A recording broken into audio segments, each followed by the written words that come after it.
Good afternoon, Free Enterprise fans. My name is Dathis. I'm going to be the commentator between our two runners that we had here today, pk4787 and BursikBadger, as they go back through their group stage from Highway to the Threemus Zone. Afternoon, guys. How you guys doing?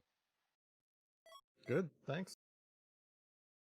Doing just fine. I really enjoyed that marathon run this morning. Just quick GG to Gambit and Bahamut and everyone who participated in that. Yeah, it was a really good flag. So let's get jumping right into this. So we have a start with Sid. Probably some of the characters you like having as supports to main characters, not as your two mains. Also, additional start, we get the Baron key and we see Antlion in Baron. So Antlion saying, hey, come say hello to me. So first thoughts we have right here. We have these two characters, and with these objectives of conquer the Vanilla Ribbon Room, complete Minor Deals, and complete Giant of Babel. You have incentive right now to go complete it because you have Tella. So Ordeals is like a super big play. As we see, first off, we have a little bit of minor divergences before you guys both meet to Watery Pass. Why check Mist Cave instead of go for your starting loot route, PK? I had run a few practice races where I didn't check Mist Cave, and it had come back to bite me. And my theory, particularly in a 1v1, was just until I find Demist, knock off everywhere where Demist was. My first race had Demist on Mount Hobbs, so I'm always careful for those opening 3 checks that you usually, might not do, just to be sure. Absolutely. In Bursik, we see that as a counter to what PK does, he picks up the Tella here. Why did you not grab him and then go loot further? Why did you say, you know what, this is a stone wall, let's just ignore it and go onwards? It's a good chance to come back for an anchor if the Tella I have. If I'm going to anchor with Tella later on, and oops, I give him too much XP and come back for that. But then I got a curse strength like right away too. Yeah, as the next point I was going to mention, right away we get to see a cursed ring right here in the back of Watery Pass, which is a great place to loot as well. So you're getting a little bit of opening character information. Your free characters are so far beard percent, which, I mean, personally, you love to see it from the outside, but from the inside, what are you guys thinking right now as you're going to loot Damsian and going to check around? What's your thought process on both the Watery Pass loot as well as what you guys are looking at here? I mean, Sid can do some work early on, but I want to find him an axe or an earth hammer, and that really wasn't happening. Yeah, when we started this race in the race room, we had gotten Maggie, the cat, to roll the seed, and she basically said, this is the only seed I've rolled so far for the tournament. And then we get these objectives, which literally is 1 key item puts you in go mode. And this is, I know Bursik is a very good runner, and this is like my type of nightmare seed where it's like, where's the Darkness Crystal? First one to find Darkness Crystal is going to have a huge advantage. So equipment would have been nice, but I'm also just freaking out the entire time. Like, where is it going to be? Do I fade Antlion? Should I go into Antlion? So that's actually a really good point. You're very well known for your, fade Antlion, let's leave it alone. Small spoiler alert here, you don't actually fade it and you do it fairly early. We got the routing decisions now going here. We got Mysidia showing up on Bursik's side.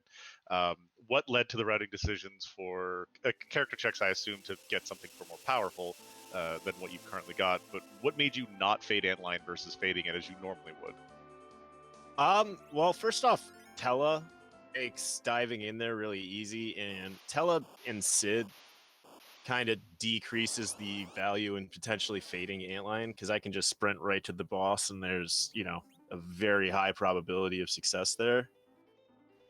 So speaking of high probability of success, Bursik picks up what you guys love to see, Thunder Claws, your favorite claw, in fact, where there is no law. There's also Poison Claws for sale. Another spoiler, you also pick up Poison Claw as well, as we're about to see in like 2 seconds. You see the Poison Claws, not normally something you pick up. How happy were you to see something for the Yang that you guys are toting around? The pair of Yangs. Bursik, you can take this one. Yeah, I love to see the elemental claws. I mean, ideally I want to replace a Yang with an edge, but I mean, you can practically carry a naked Yang to end game as long as you can get him off the ground. which I had come up in a later. There's a later game where like it was only Yangs for melee damage, and that was pretty rough. But if you can complement him with something else until it gets off the ground, like I'm happy to take one Yang, not necessarily two, like I had for a while. But... Yeah, and my thought, I'm already like I'm trying to mentally prepare for how I want to take on the elements fight, because you know, I doubt we're gonna get forged before we get the darkness crystal. So a Yang with a Thunder Claw, an Ice Claw, a Fire Claw can do, you know, a lot of work against a lot of bosses, because, you know, you need to just eat away at hit points. So it's nice to have. And that's primarily where I'm at. Yeah, the little difference here is you also did not pick up the Poison Claw. Why not grab that just to give give Yang? I think it's +3 strength as far as I remember, or is it +3 or +5? It's +3 for each one, so you can get +6. Honestly, at this point, Yang isn't going to be doing enough for me to really care, so I'm relying mostly on Sid. And I'm also, you know, the claws are nice to have for Yang, but as Bursik said, if I find an edge, that's, you know, the other reason why I might want the claws. Yeah, and we see our first So look I'm not at super settled on Yang. Yeah. That's fair. We see our first look at the Dark Knight Cecil there. We know vanilla agility on. You seemed so excited to see him right away. You pass him up real quick, and then you head over here to Antlion to meet up with Bursik, who's finding himself CPU. Bursik, thoughts on finding CPU here? Looking back over it, I really wish I would have back row glitched that Sid as soon as I had Rose's bow and arrow. But otherwise, I mean, this is free. I've got two healers at this point, so it's just grinding through it. At least the Yangs were even able to hit the back row for 100 when they would hit.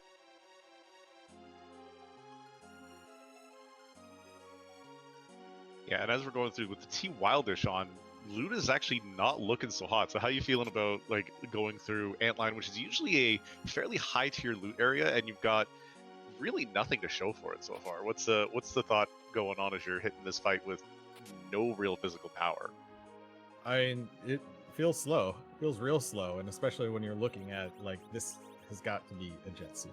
I mean, like PK said, you're one key item away from go mode, and here I am.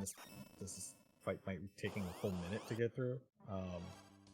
You know, the early loot felt real bad. You'll see, like, I go check Hobbs soon and fade it. And that was because I don't have gear. Like, I don't want that. Yeah, that actually segues perfectly into one of the other questions that I was going to mention. You guys both will fade the cane that is going to be on Hobbs as you find the adamant here. So you both fade him and leave him alone, but then come back later. Why the decision to grab him afterwards as opposed to just picking him up right then and there? I mean, at this point, still hoping for an edge. Checking, knowing there's one Cecil, at least on my end, is the potential of a second Cecil, you know, for slingshot purposes. But, you know, I'm not super concerned about the XP as I might be in other races. So it's another one that I peek. Also checking for Demist. Yeah, I mean, I agree with all of that. You know, like I said, I ideally replace Yang with Edge if I can. Like, that's fantastic. But Hobbs XP I don't really care about. I'm not too worried about trying to go up there and loot the backside, even though I've got Teller with exits. I came back. I know I came back later because I did find something to equip on that cane. But even though it wasn't fantastic, I still feel like it was better than 2 Yang. This is very true. So you guys see we have a Baron Key, we have an Adamant. Do you guys think maybe we're going to see this Forge the Legend Sword? Or is it like most of the seeds you think, okay, Adamant, that's just another one for my 10 key item list before finding the Darkness Crystal? I mean, having the Babel objective incentivized, for me, it incentivized doing a D-Machine grind if I don't find any sirens. So I was already kind of thinking towards that. Yeah, I think it's a real bold play to look for Forge, unless you happen to find it while you're trying to hunt the Darkness Crystal. Because even if you have the opportunity, say, to jump over to the moon and you only need that one key item, there's unless you already have forged, there are 6 boss spots there. You're giving up, like Bursik said, the potential grind and just the XP that you're gonna get from completing the giant anyway. I think if you do forge early, like before you find darkness, even if you've got the pass, I would probably prefer going to Ribbon than going through Battle. Just because it's one boss and not two, and the element spot is... I mean, the D-Lunar spot has a lot of health, but Elements is the king in that department. And yeah, you got a hike or a cutscene for both. It's I haven't timed it out, but I would probably, my gut says I would rather just go Ribbon Moon. And if that's my last objective, I'm just running to Z then. So speaking of elements and bosses you might not want to see there, as you guys are doing your high five, Bursik, you're exiting, but PK, you're entering this fight. Seeing Evil Wall early on, probably one of those bosses you're really happy to get out of the way in a nice, easy spot, as opposed to where he can be nice and quick, kind of crush you down. As well as getting the Magma Key as a reward we see on Bursik's side here. So you have Magma Key, you have underground access. Next thought of attack, like where are you gonna go? What's your plan here now? So I'm pretty sure what I did was I went straight underground. Sid could carry ordeals, but if I can get down there, now you've got access to the higher tier shops. Like if I can get a single siren, like I'm going to sweep ordeals, as opposed to just kind of meekly getting through it with a Sid with, I think he's still got a wooden hammer at this point. So yeah, I dove down there. And plus, and the flip side is if I do ordeals early, maybe it's got Pan. And I think I didn't feel good about the characters at this point, more than anything. Yeah, I had just found charm arrows there, and I did have a heroine robe on that Rosa. So I mean, I knew depending on the fights, it might be slow, but there's the potential that's darkness, that's Pan, that's bonus checks, whatever it is. So I was considering, most fights I'll be able to get through, and if I'm going to end up, D Machine is still potentially on the table here, so if I end up doing that, then, that's going to be my whole grind anyway. Yeah, and as we're going to see here, there's actually the Rune Axe here for Kane. For that Kane, but also for Sid. So that's how you were going to be able to get through like some decent damage, because we have no Earth Hammers yet, like you said, just nothing but a wooden. So yeah, Bursik, you're going underground, and that's really the only thing you have is a Rune Axe Kane, and you hadn't picked up the Charm Arrows at this point, but you've got a Heroine Robe Rosa with 2 Poison Claw Yangs. So looking at the future bosses, your DPS options are kind of very minimum, right? So you're hoping, I guess, to find some more loot underground where the higher tier weights are, thanks to the Wildish. Yeah, I mean, they're not that much higher tier as far as like the treasure underground with Wildish, right? A little bit, but also I rewatching this, like I never went into the Fabul weapon shop, but then I kept looking at other weapon shops, so that felt pretty silly. Like I immediately go to Silvera and look at the weapon shop there, and hearing there were charm arrows, like that might have actually influenced my decision to do ordeals like right now instead of just diving. Yeah, it's always one of those hard arguments afterwards. Though to be fair, you also see here you find mute arrows, which is going to be very relevant for later on. Yeah, But mute versus charm is one of those like arguments too. Yeah, and I mean when I decided to go underground, it's like I'm definitely going to be, I've got the back of Tomra, and I'm definitely going to do some kind of save scumming around the sealed, or not sealed cave, to the land of summon monsters. Plus, I think I even looted Dwarf Castle. Like I was that desperate. Yeah, I believe you loot the basement eventually, but we do see, and you do the full back loot too, and check all the shops here because, like you guys were saying, where's your grind? Is it gonna be that D machine? Is it gonna be sirens? What's the possibility? We see here in Tomra, you're coming up short to the point where you're even teasing us with the weapon shop check, but. You do the first one to do this. We are going to get ourselves a job dwarf check, the speechwriter, so see validated at least by you. Yeah, I mean, as Bursik is saying, and I think that was a theme, you know, once you find the darkness crystal, you're probably not looting anymore. There are obviously, you know, a few things in shops you might still want, but I definitely, I mean, I think the idea is try to find whatever you can right now, because once that darkness crystal is located, then it's straight, you know, it's on right from there. Yeah, absolutely. We see that we've got Bursik now officially going down into Feymarch to get some loot, try and find which chest is trapped, which isn't. But we have the big diversions here. We have you heading right up to Ordeals. So with that Magma Key in tow, what made you decide the Ordeals versus the underground play? Because there's a big divergence here for you guys.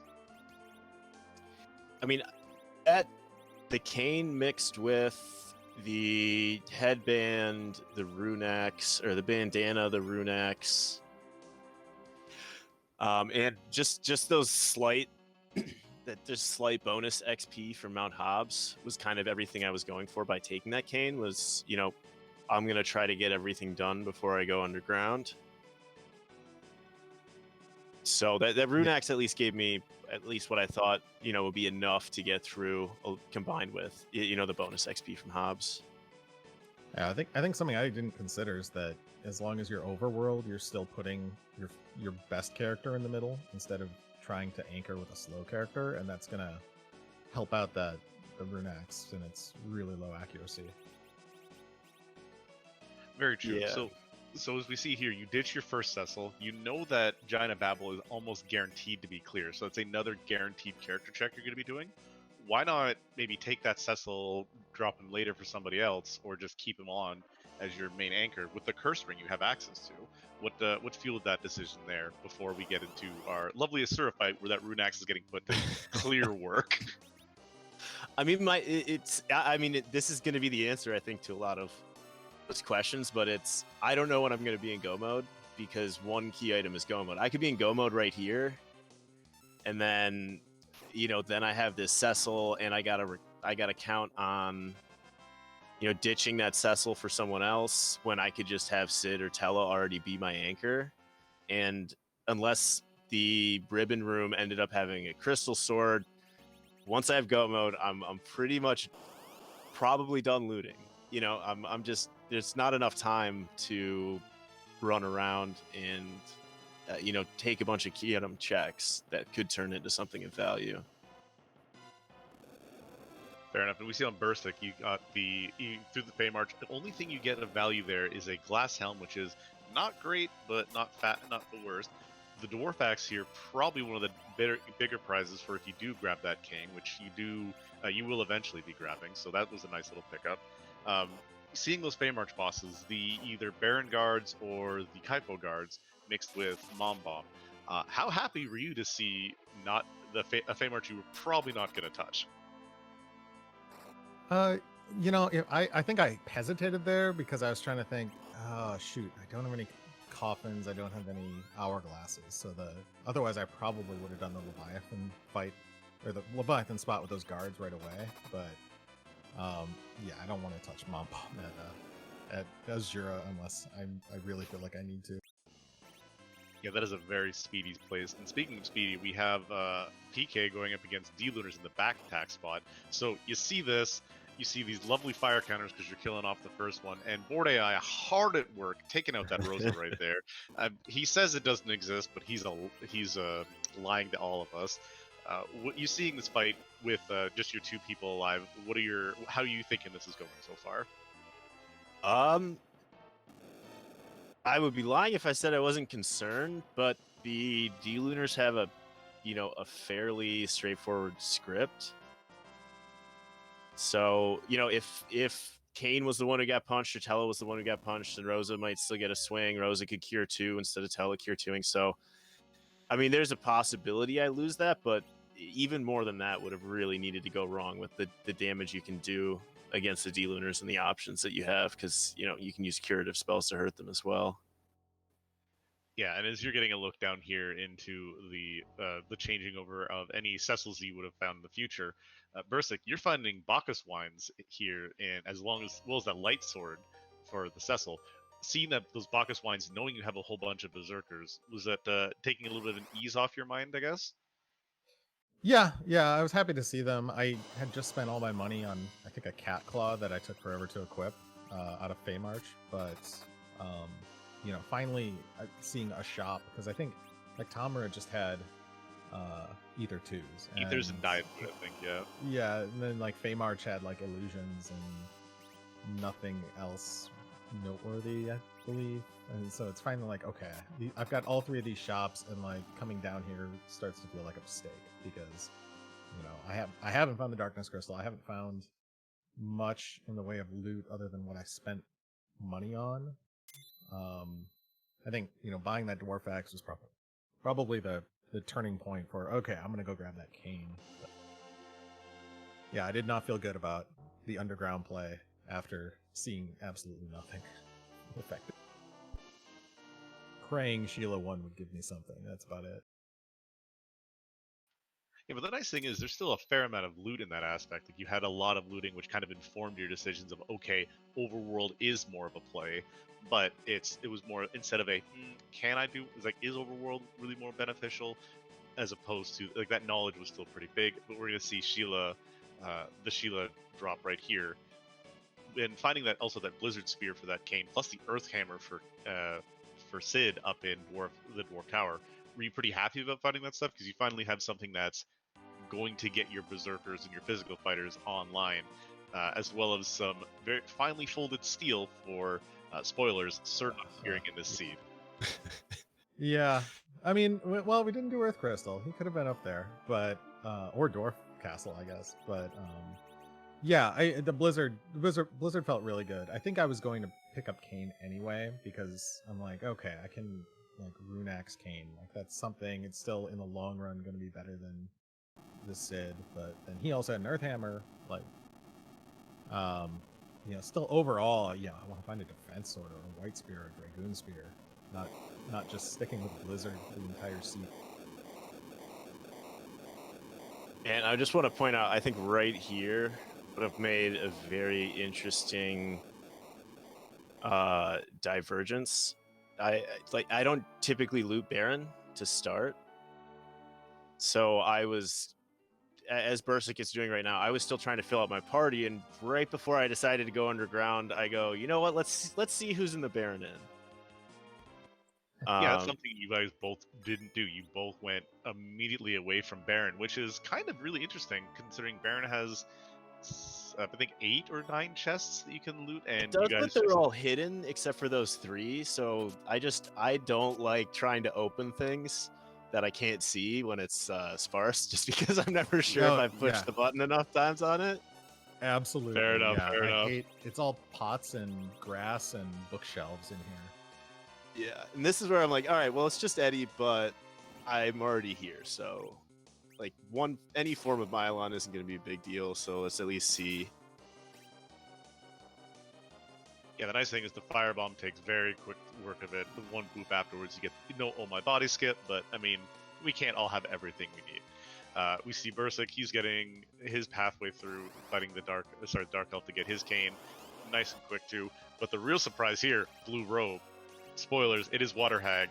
But what were you thinking when you saw that blue robe? I was hovering over my reset key right there. Were. I was like, I didn't even want this Eddie to begin with. I am not going to fight the gauntlet right now when I already have underground.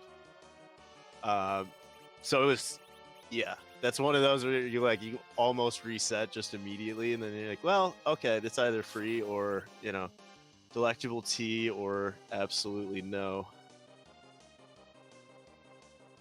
Yeah, and as we see, we got very lucky. I was watching this back and I saw the blue robe. I'm like, please be alt gauntlet here, and it was just water hag. I'm like, why are you guys never punished, or technically always punished? But as we see Bursik, he gets through. You get through the dark elf, and you find out the bad news, just the firebomb, which is still good.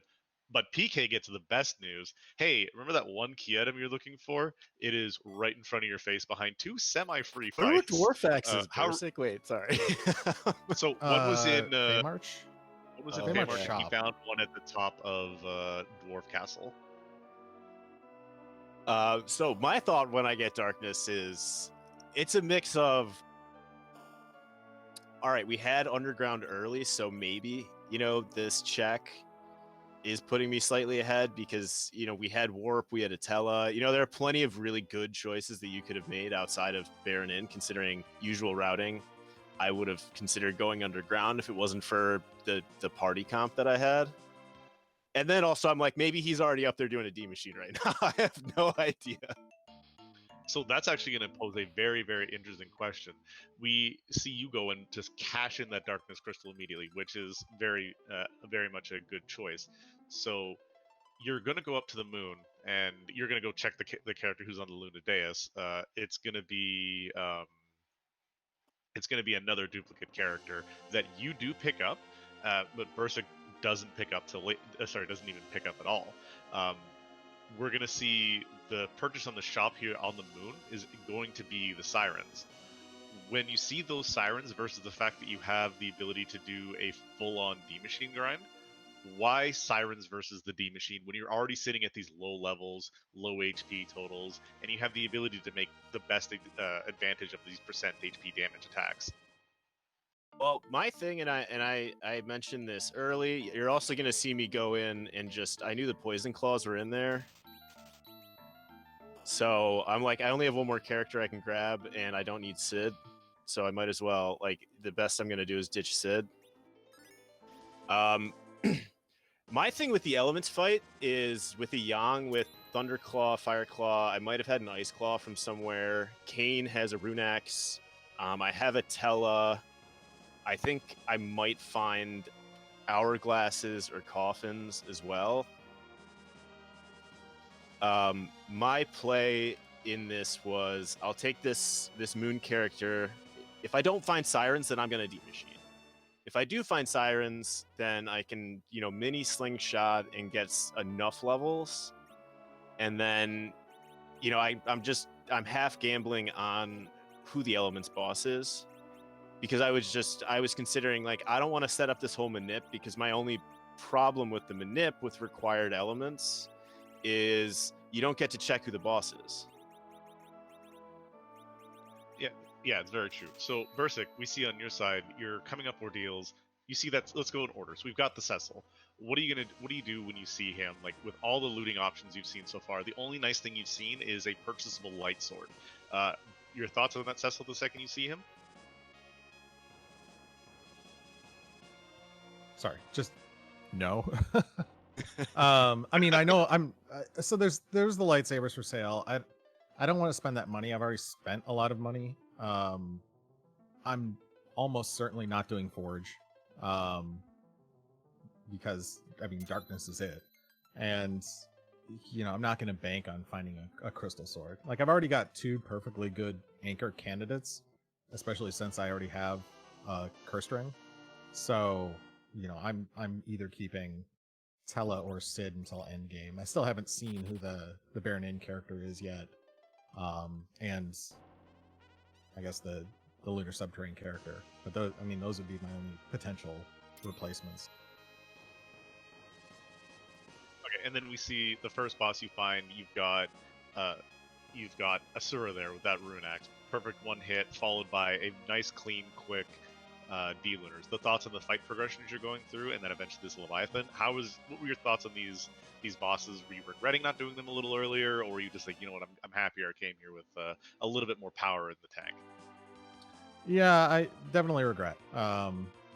Because, like I said, I got some loot, and so I went and picked up the cane, but I could have done this a lot earlier.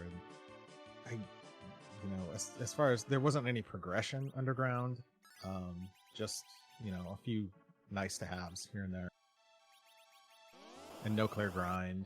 Because, I mean, like I said, I went underground hoping that one of those 3 shops was going to give me like a siren. And I could just, you know, pop one of those and suddenly I'm like a good 5, 6, 7 levels higher, and I just sweep this even faster than I guess I ended up doing anyway. Yeah, you basically 1-2 hit these things, get here through nice and quick. The big question, speaking as you bring up the grind, actually brought me to one point I really wanted to touch on. So PK, you grab your 4 eggs from the moon, and you grab this second cane.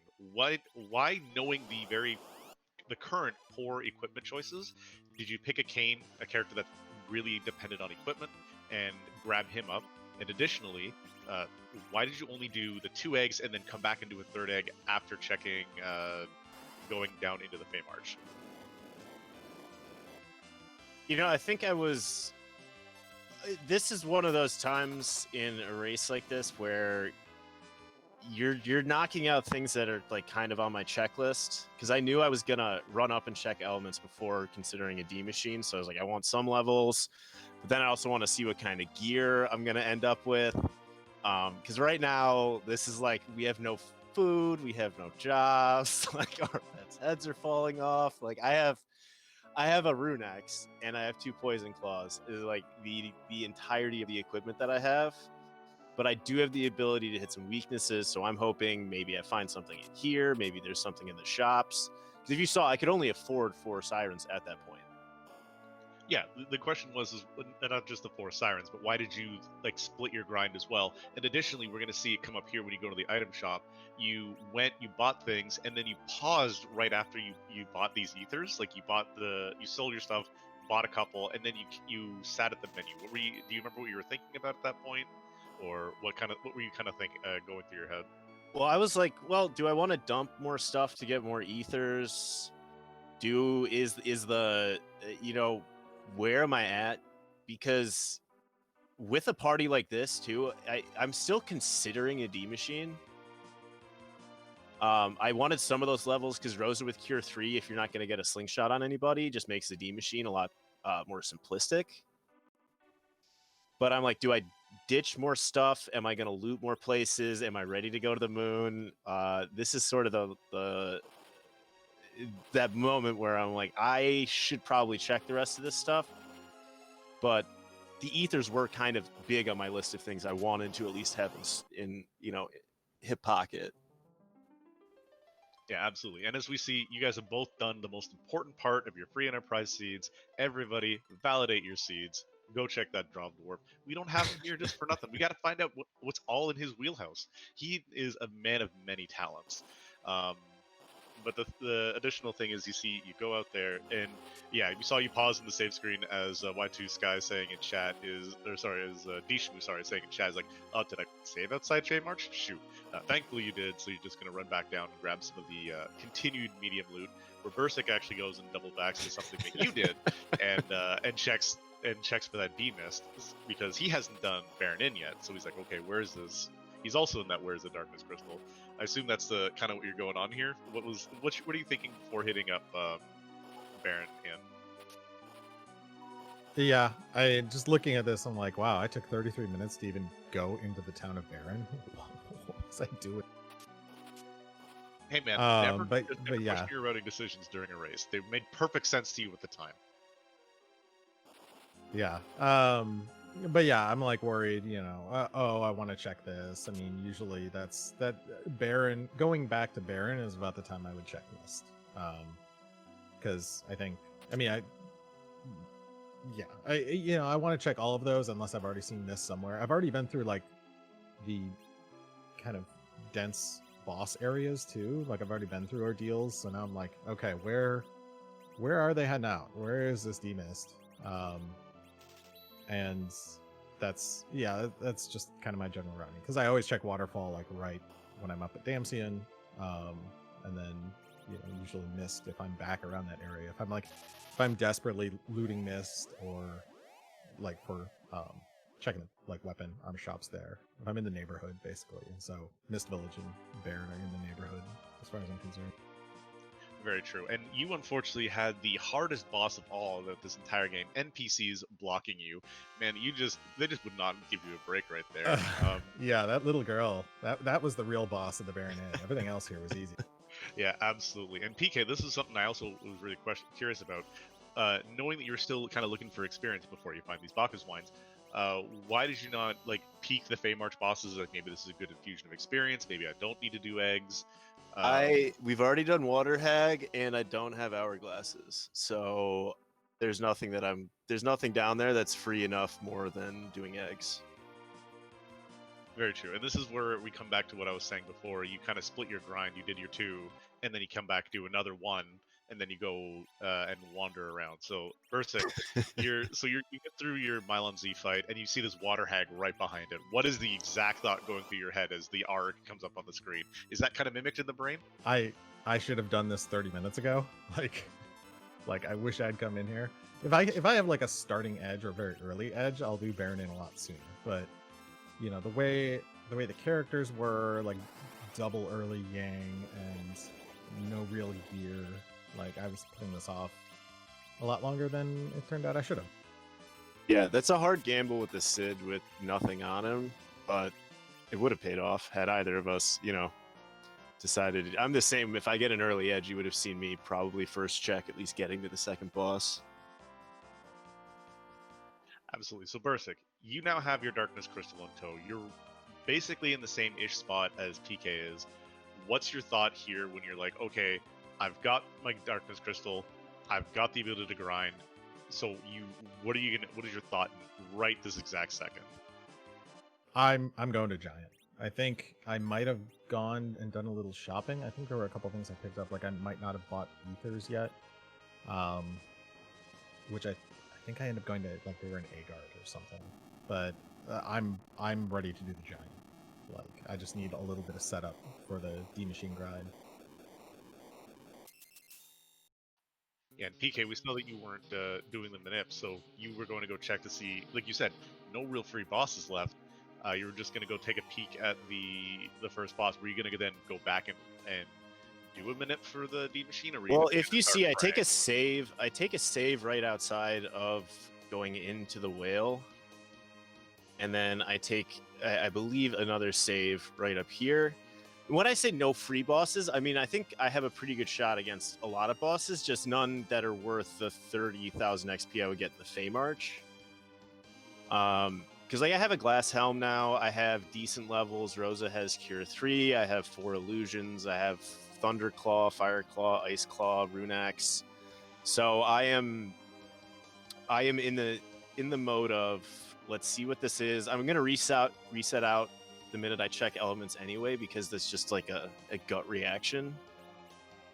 But let's see who the boss is, and then I'll take a deep breath and decide, do I need to grind, or is this something I can get through? Absolutely. We see Bursik, you're super prepping for that D machine grind. And so PK, Bahamut right here. You haven't bought Star Veils yet. You only have the ones from the starting kit. What is your thought when you see that boss right there?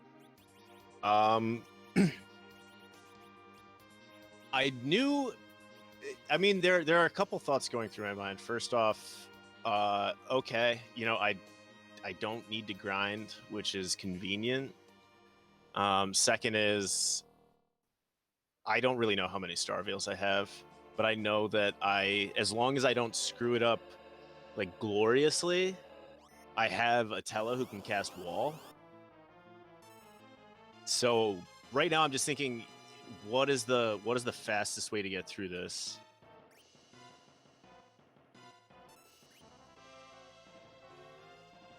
Which we see you do throw up the Star Veils, at least on Rosa, because she's the one who you want to get the most experience on, obviously. But Bursik, we see that you've got the big whale.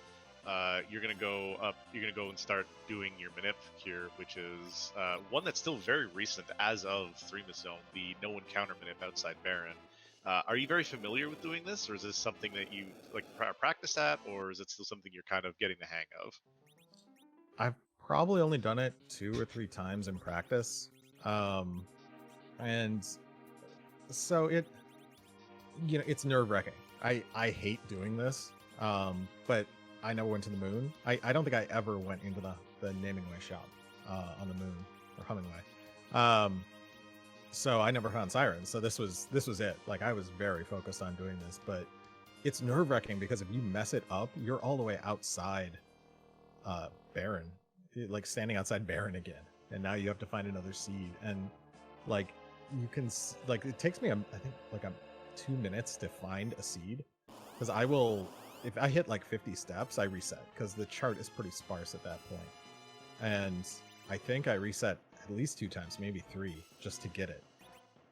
Something along those lines, yeah. So, well, that brings up another question. Why not check the Lunar Deus character for maybe you've got like a Palom or something like that? Maybe you've got somebody to augment some of this extra damage to replace that Sid who's kind of like doing his thing. Why not check the shop on the moon? What put you more towards, hey, let's D-Machine grind right now with the free character check, the free shop check up on the moon, where you might not have to do this? I think I was just like, this is, I'm in a place that's good enough. Like, this is it. Like, we're in go mode.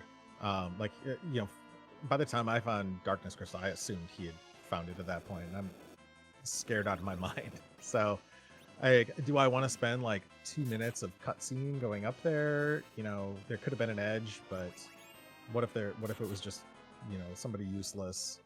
You know, I don't think, I guess if I took that second Kane up there, I would have put Runex on him since I had the Blizzard Sphere on the other, but I've got Bacchus, I've got 3 Berserkers. If I just do this and get through these two fights and the ribbon fight, like, I'm at Z.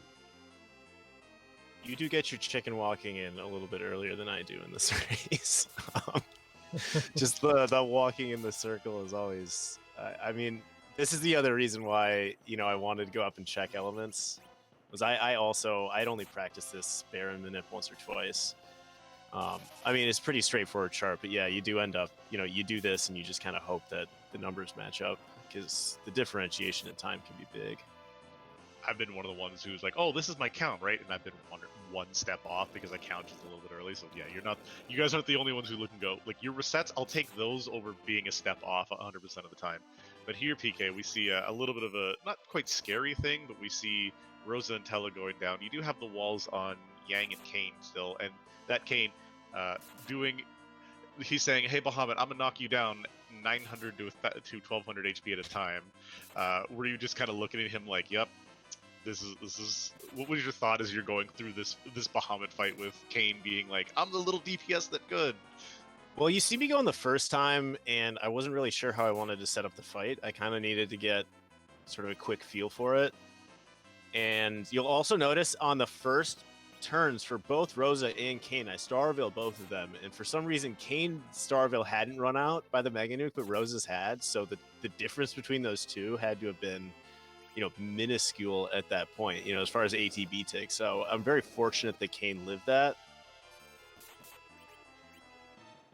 Yeah, I might even rewall Kane. I don't recall, but my idea is wall somebody with Tella, so I would have at least one guaranteed character alive, and then just continue the Kane damage spree. So, according to the comment we're actually having in chat from Zilch6, another one of our runners, great guy knows and very knowledgeable. Kane's wall will never run out because he's RA1 and because of the Berserk. So that's at least a nice little benefit from him. I'm assuming the Berserk plays a factor in it as well. I didn't know that either. I'm also over here kind of upset because I do this a lot at Elements right here, just that I didn't get everybody up. Yeah, but you got the most important people up. You've got Rosa, you've got your Kane that actually has a weapon up. They've got experience. So, whereas your other one's still rocking that My iron other Kane spear. has a weapon. It's called the Spear, and it is fine. It is fine. Spear Kane acceptable. does a lot of work for me this entire seed.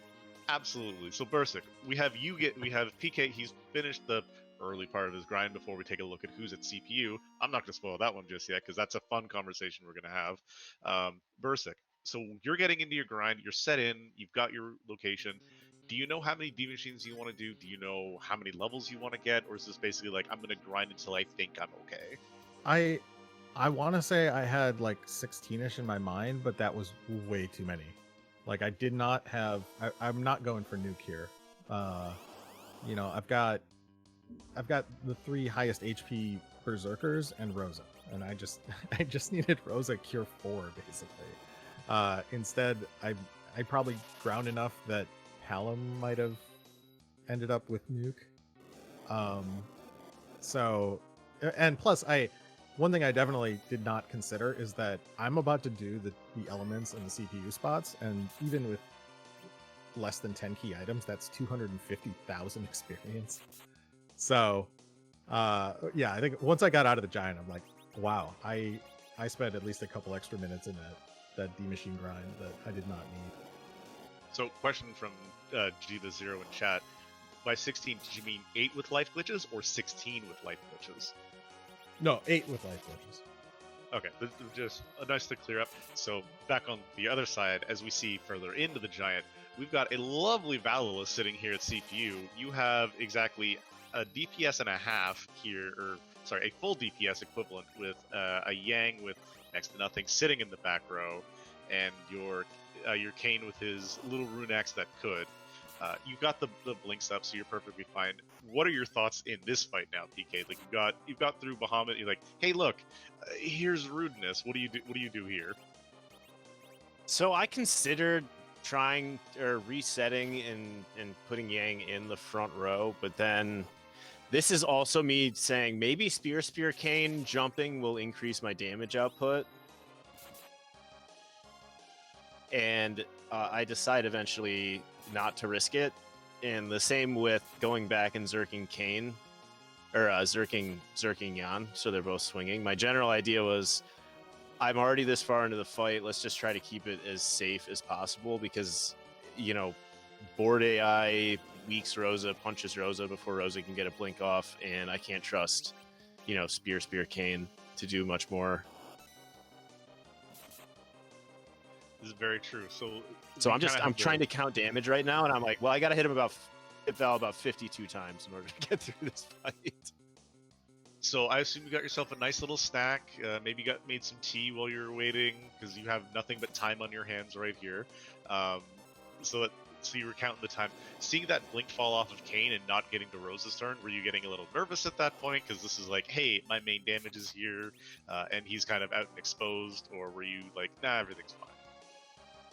I mean, with Val's script here, you know, you get a decent amount of time between the times Val actually punches, but that's around the time where I decided Spear Kane isn't jumping anymore, because I can't risk, you know, anybody taking 2 consecutive punches unless it was Spear Kane. We know board doesn't work that way, so I'm just like, let's just slow and steady wins the Valvalis fight this one. Absolutely. We see Rosa getting very dangerous high to being fully stoned. Were you, again, nervous about that, or was it just like, she can just heal herself and she'll be perfectly fine? This is why you're sitting on her command list? At this point, I'm like, whatever. If Rosa dies by stone, Rosa dies by stone. I just can't have Kane die. And I had illusions. If you saw my other Kane, I can use an illusion on anyone else, but the Zerk character obviously can't illusion themselves. So I'm like, my only priority right now is that Zerk Kane gets alive. I'll deal with the loss of whatever I'm giving up. But as you see, I figured Rosa had enough time. But if that Kane gets stoned, I'm probably not getting through this fight the first try. All right, so let's go back to the upside. So Bursik, you're midway, like getting close to the end of your grind here. What are you thinking about the time? Like, you know all the items that are coming out, like you've seen the items that are coming out as they are. Are you like, hey, how are you feeling at this point, like nearing the mid to end point of your grind? What are you thinking besides like, counting dragons to kill? I mean, I still don't know what I'm about to fight in the next 2 spots. So there could be, even at high levels, boy, I mean, if there's like a wyvern at elements, that's still pretty rude. So I'm still fairly blind in that regard. But and you know, I'm still at this point, I'm probably not thinking about anything else because I'm shaking, because I'm doing like, don't screw up the D machine grind, don't screw up the D machine grind. And, we've all been there. Yeah, but and you know, getting that darkness crystal at like minutes when it was like right beneath the Enterprise as the game started. So I feel like I'm behind, but I'm also like, oh, I wonder where he's at with his grind. Like this still isn't free. Like, maybe he took a reset on this.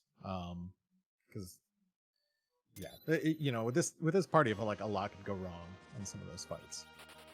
So speaking of a lot going wrong, how excited were you for third Tella at the top of Babel, PK? Yeah, I was about to say part of not wanting to get all the way to end game levels, knowing I was going to do the giant was, hey, maybe I get a character that I can actually keep. And were you happy to see him? Absolutely not. I was so thrilled, obviously. Unfortunately, the mics are muted during these things because we wouldn't be able to have my sound on at all for all of this. No, not at all. 100%. Not the case. I may be in the same pathway as you, but okay. So we've got you. You're going to go back to the moon. You're going to grab some more sirens to do your axe, to finish off your grind. So, thinking about the plan for not just the White Spear altar, sorry, the vanilla ribbon room you've got to do, but for Zeromus, you have Yang with a poison claw who's going to basically be leveled, and that's where he's getting all his strength from. So that's at least a benefit. You've got Runax Kane, you've got Spear Kane, you've got Charm Arrow Rosa, you've got Sid. You don't have Sid because you got the double. You've got the double canes. What is your thought here for A, taking down this ribbon room, and B, fighting Zeromus? We're going to talk about what you do later on as well, because I saw that. We'll get there. We have to talk about this specifically. What is your thought as you're starting your grind here? So I do have the only real piece of gear I have is that white shirt for Rosa. And I know I'm getting another 100,000 XP. Obviously, I'm disappointed that I wasn't able to get an edge or somebody else from the giant. So I'm trying to crunch the numbers in my head of Rosa got 250,000 XP there. Rosa's pretty decent. I do probably want Cure 4 on Rosa. Basically, I'm fairly comfortable in the Zeromus fight with this team. I just know that I'm gonna have to nerf some, a big bang or two outside of the first one. I was hoping to get Spear Kane. The idea here is Spear Kane is going to be my backup chemist for the Zeromus fight. So I would like to have Yang with some more levels and my two Canes able to potentially survive an unnerfed Big Bang.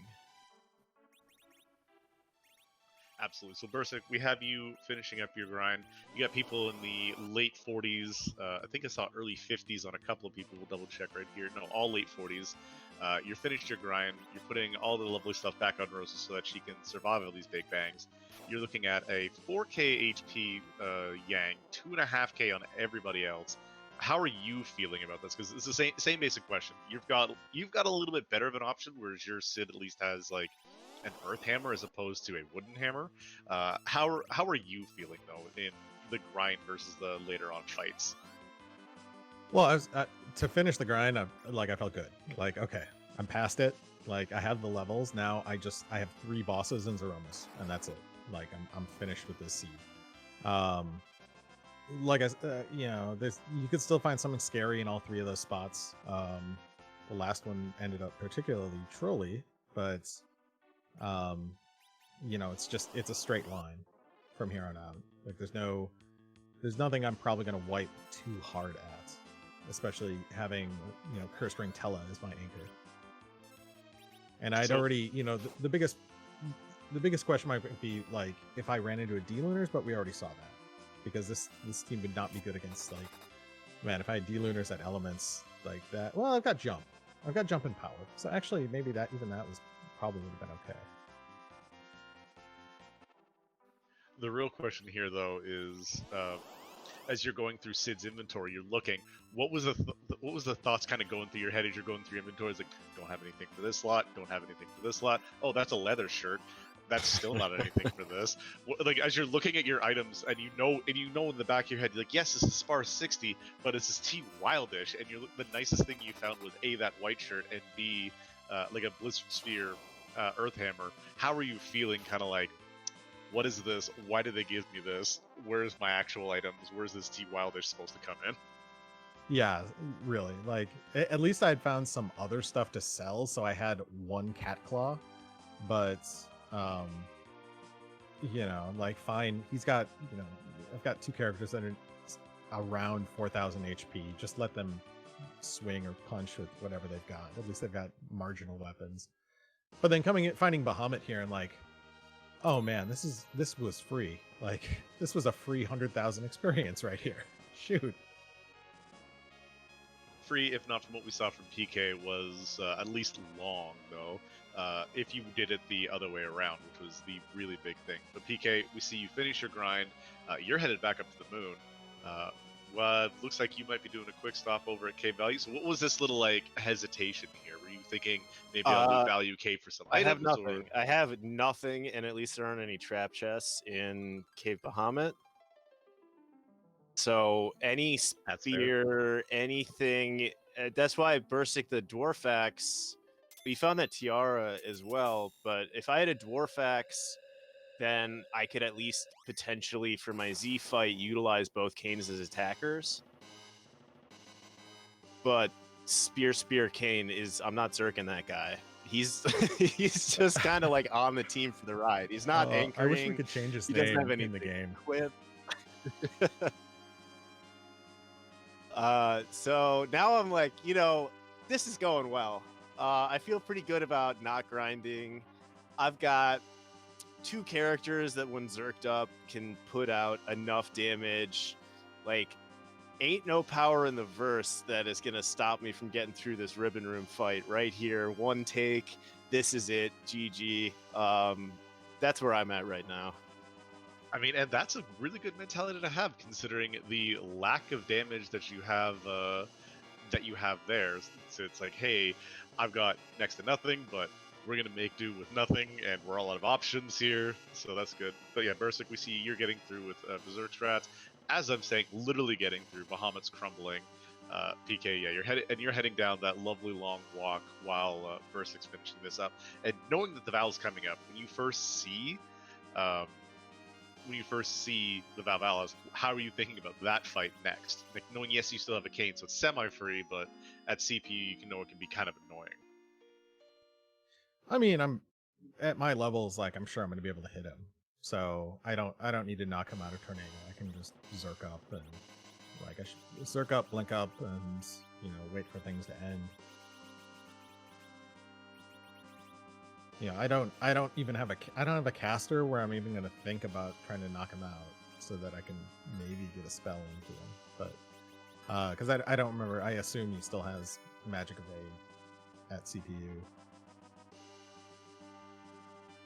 I'm at the giant so seldom that it's I do not remember the stats for these spots other than pretty fast and Elements has a ton of HP. Speaking of a ton of HP and fairly fast, look who we have here. Derek shows up and he's like, "Hey, that that whole no power in the verse that can hold me back thing. How you feeling about that comment now, PK?" Well, I think we're about to see, and I have a better way of expressing what I end up doing in this situation, and I'm gonna go ahead with that. First off, I'm like, well, let's check everything else, and then it goes a little bit like this.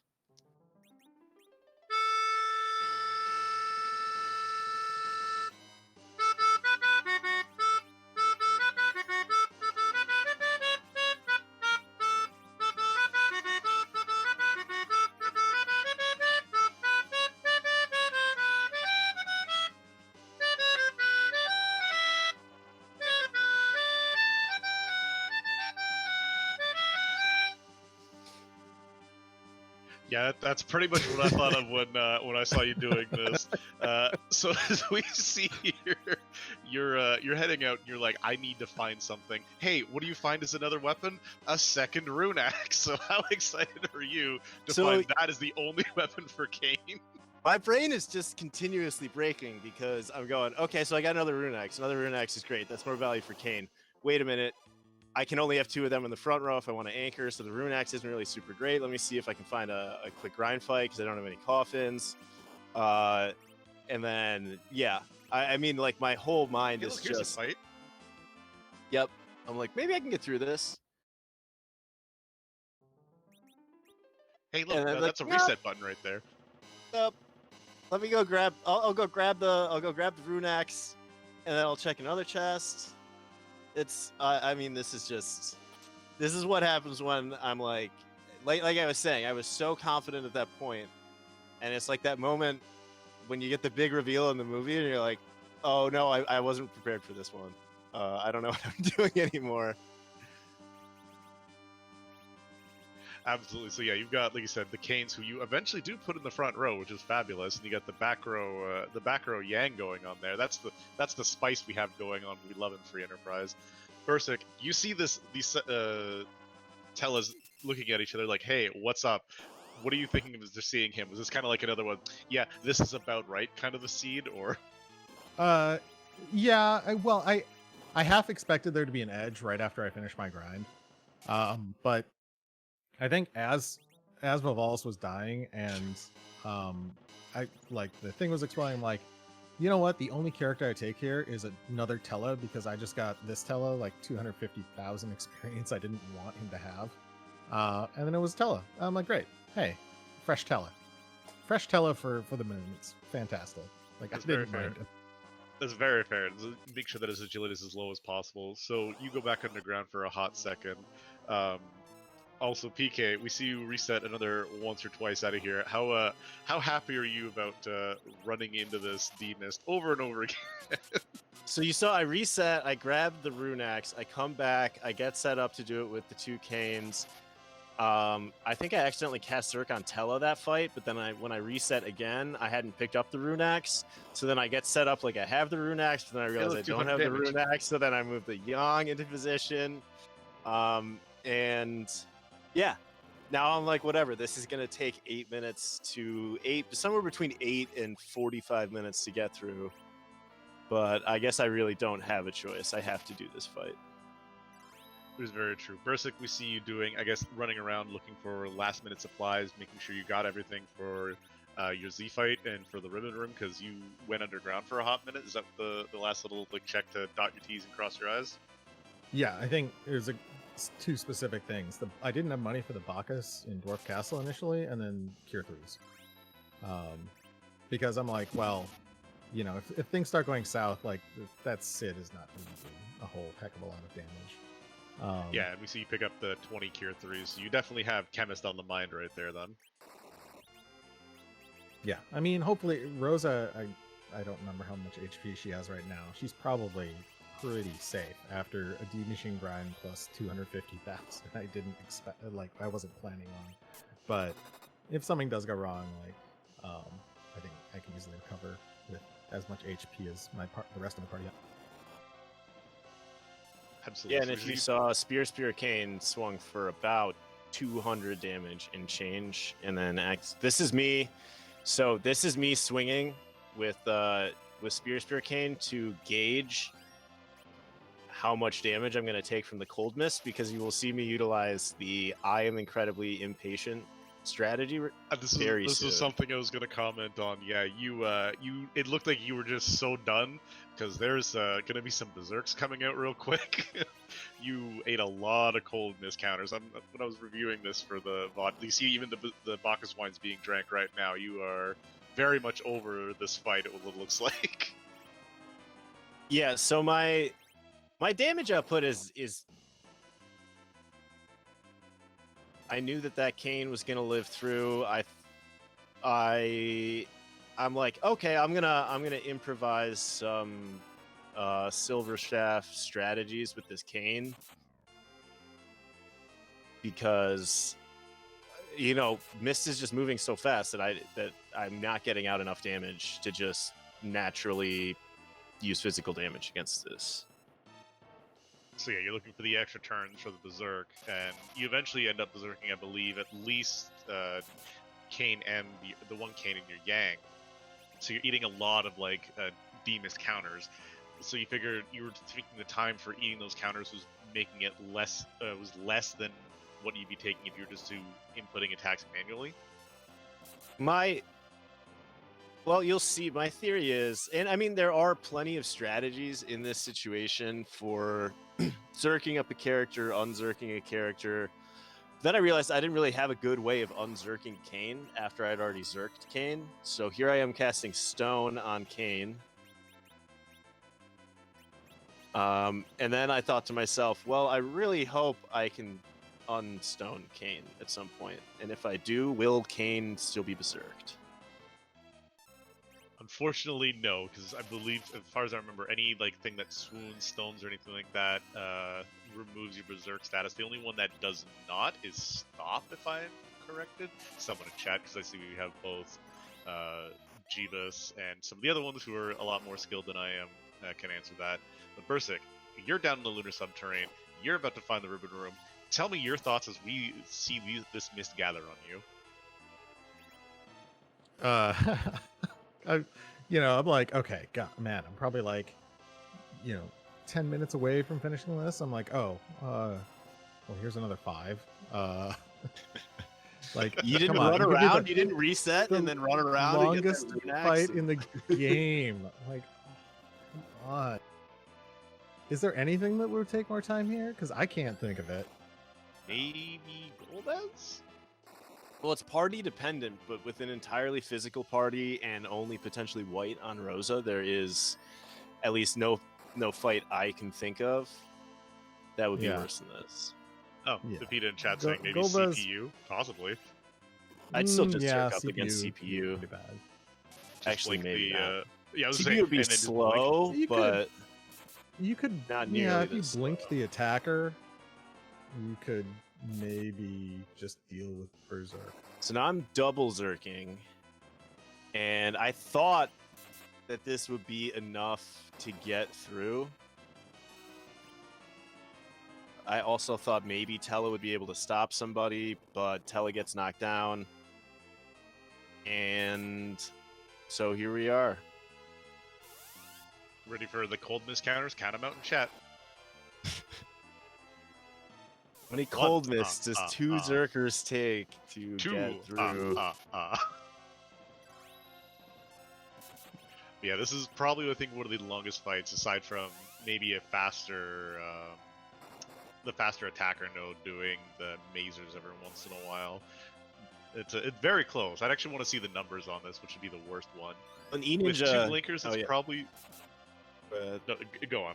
I was just going to say, E-Ninja, yes, double zerking. The one thing I want to point out is once I get through this, once D-Mist transforms again, you'll see how close my damage count was to not have to sit through this entire phase.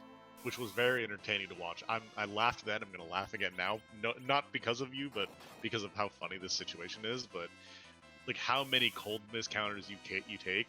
So many people taking 1 damage, Yang taking 100. Poor guy. His magic defense is probably the most hilarious in the game. Just looking at the difference, you got 1, 70, and 80 plus.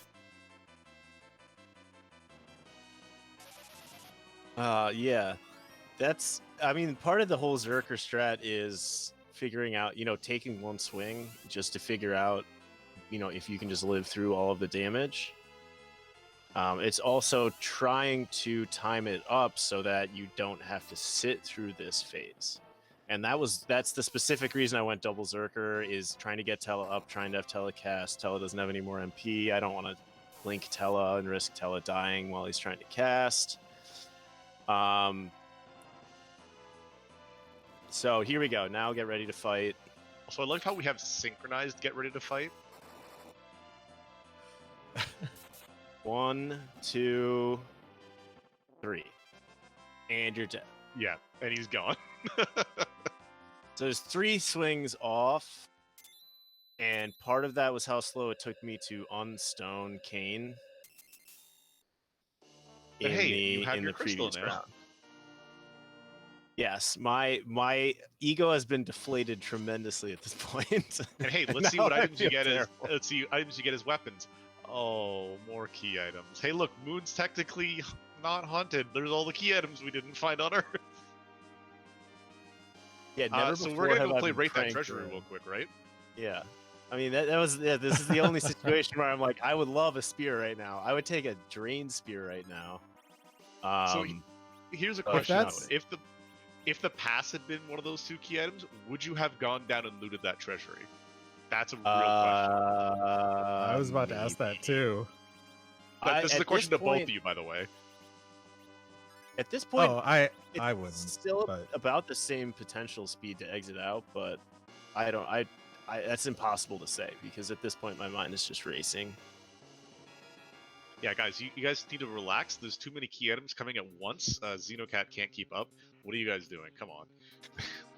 Like 3 key items the entire race, then all of a sudden all at once. So PK, you're on your way down to Zeromus. Chat, those of you who are still here, if you haven't seen it, get those flags out. I see you going for that Mirasame altar. You were tempted. It looked like you were thinking about it. But you got your flags. Get them out. Who's going to find out who's about to fight? Yeah, I'm a little bit iffy on not my levels. My levels wouldn't be a concern if I had a slightly better damage output.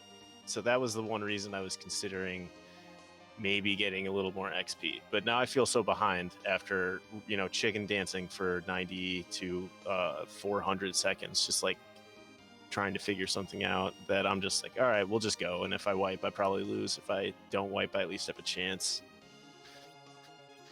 Is here on the other side. Bursik, you're getting through it. You're a couple minutes behind PK, getting really close. A lot of time with those levels made up for the damage here. Also, kind of interesting, you actually have the light version of the sparkles coming in. PK, you had the dark ones. That was kind of little interesting thoughts that I saw. Oh, you know what causes that? What, as a matter of fact? Resetting 4 times and walking back and forth around the room. Oh. Please, All right, but we have PK. You're about to jump on in. Bursik, you're saving. You're getting your characters set up. Whereas that lovely Rune Axe Kane, Blizzard Spear Kane, which is like, which is better here? Technically, Yeah, I'm like, Blizzard Spear in that position, though. For the accuracy, I'm like, exactly. Just take the Blizzard Spear. And here we have Tella doing the last useful thing he does. He's throwing out the crystal. Zeromus is going to show his true colors as you're doing your rundown. So PK officially starting the fight around, let's say around 11:30-ish. And Bursik, you're very, very hot at his heels. So PK, walk me through how you're starting the Zeromus fight. What are your thoughts with the bargain basement DPS? So, I mean, this is... it's not the most complicated strategy. It's just 1 or 2 things going wrong might have thrown me off. I didn't have silk webs, which was a little frustrating. But in general, white shirt, silent staff, Rosa, and then if for example I take a nuke to Rosa here, and then the Big Bang comes, it's Spear Kane's one job is to keep Rosa up. That's it. Yeah, about 13-ish minutes, we call it 13:20, so about a minute and a half-ish behind. Bursik, you're getting into this fight too, so this is a very, very close start for the two of you to be getting into these fights. So it's very, very tight.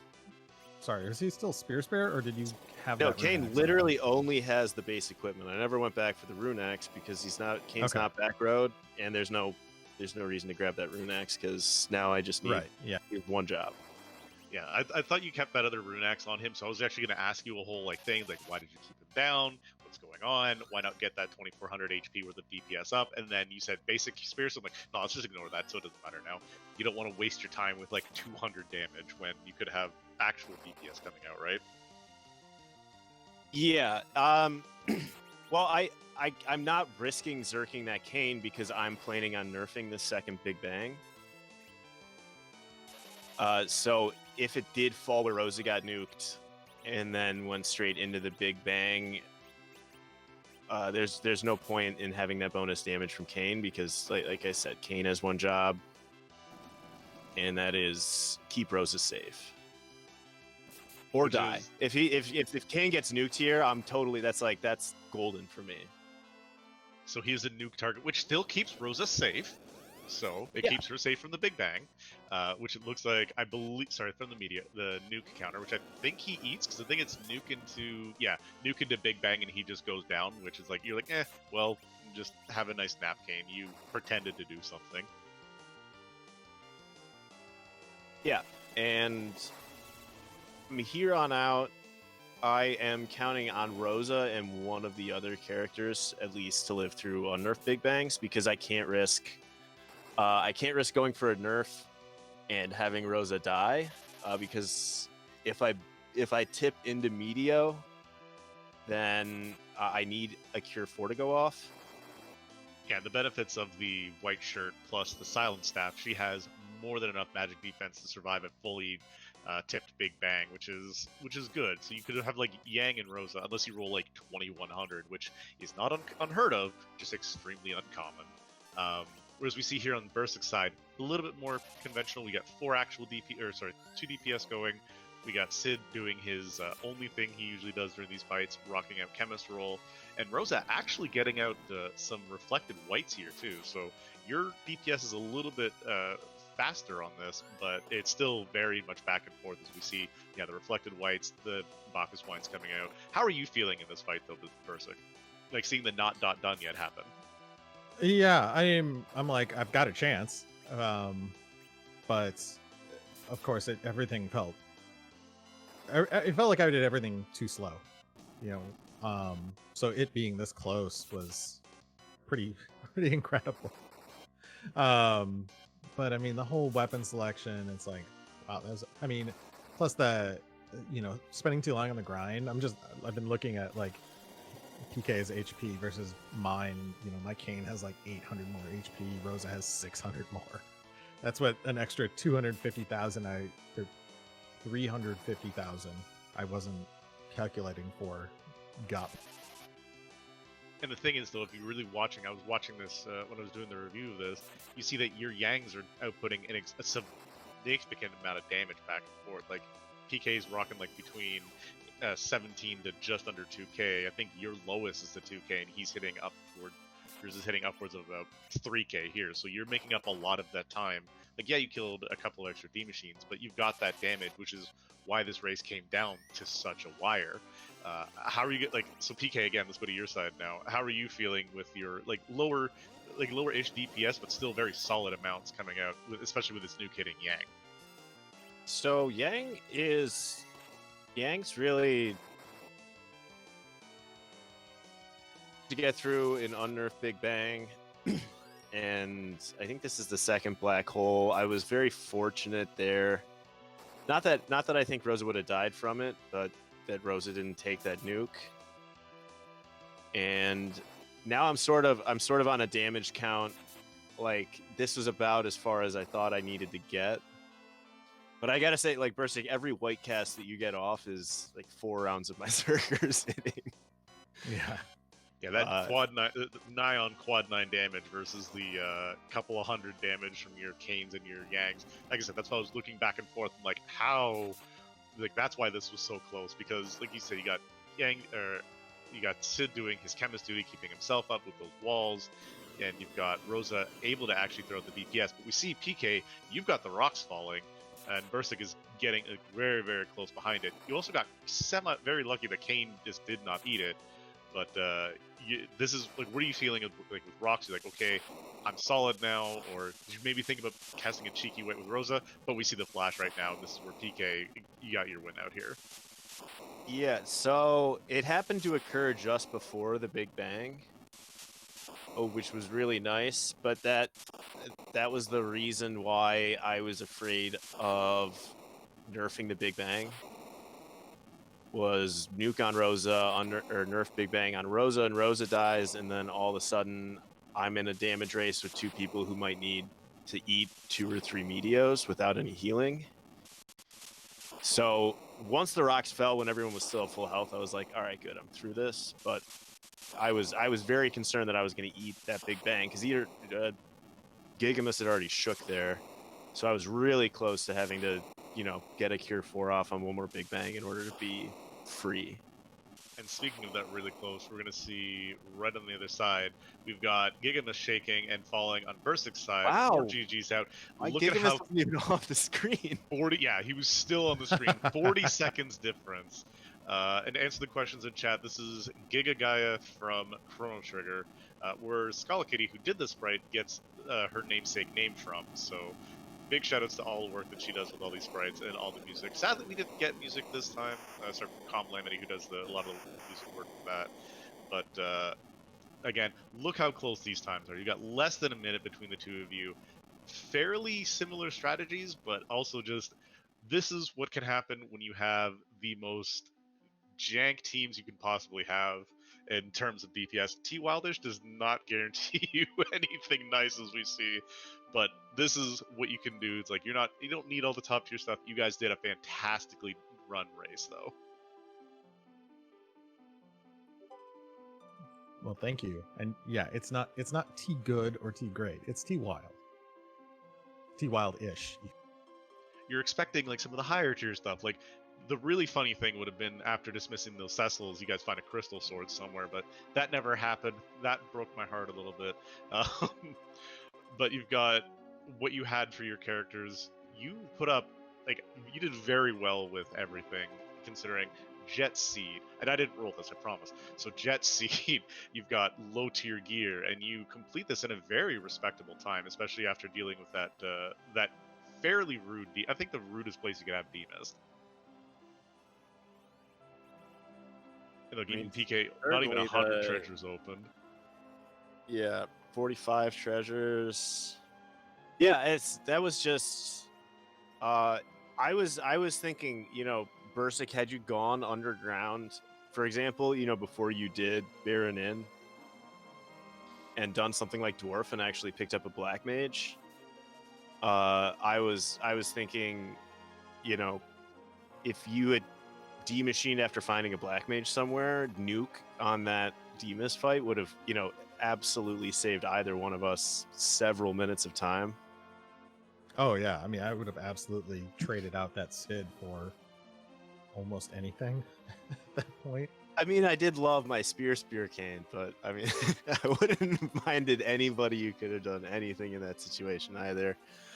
I mean, in retrospect, like after finding Dwarf Axes, I wish I would have had 2 Yangs instead of Yang, Sid, Kane, because I could put my Kane in the back row, and just have the Yangs up. Yeah, that Dwarf Axe, that was the reason I didn't eventually end up wanting that second Rune Axe, even though I picked it up several times and contemplated it. But yeah, great game. I as I said when we were chatting before, I went to on emote only in my chat. And by the time I got back, the other done came in, and I was like, "Oh no, this was way, way close."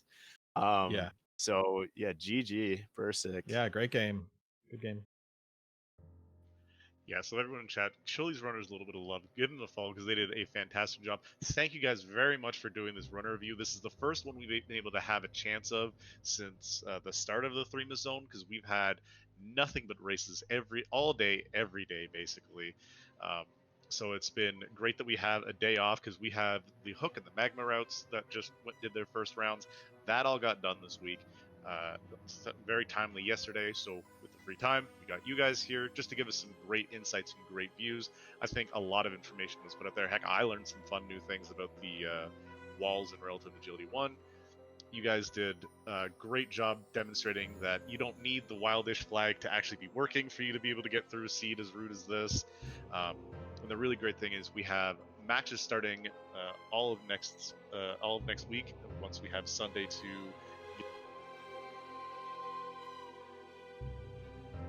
Yeah, thank you again, Dathis, and to Neobari and Xenocat on the restream and the tracking. One big shout out to Maggie the cat, who originally rolled this seed. Wasn't feeling great today, but definitely have Maggie to thanks for putting this all together. So big thank you to Maggie the cat, as well as Scala for just being Scala in general. Yeah, thanks for having us and putting us on, and you know, this is a lot of fun going back through it again. You know, I know I peeked at both of our streams side by side. That, like, you have to if it's this close afterwards, but like even going through mine, like trying to pick mine apart earlier today, it's like, oh my gosh, like, you know, mistakes here, mistakes there. You know, buying a cat claw and not putting it on for 15 minutes, and yeah, there's a lot to be learned from just watching yourself sometimes. Absolutely. As mentioned in chat, Skull Kitty saying that we have Powerhouse August that we're going to be doing this run for, so make sure you stay tuned in for that. Stay tuned to the Twitter that we have for Free Enterprise and on Discord. But as for right now, what we are going to be doing is we're going to be taking you over to Indoor Wa, who's going to be doing some practicing for the Threemus Zone. So keep an eye, again, on our Twitter, and thank you very much for hanging out with us this afternoon, and we will be heading on out there.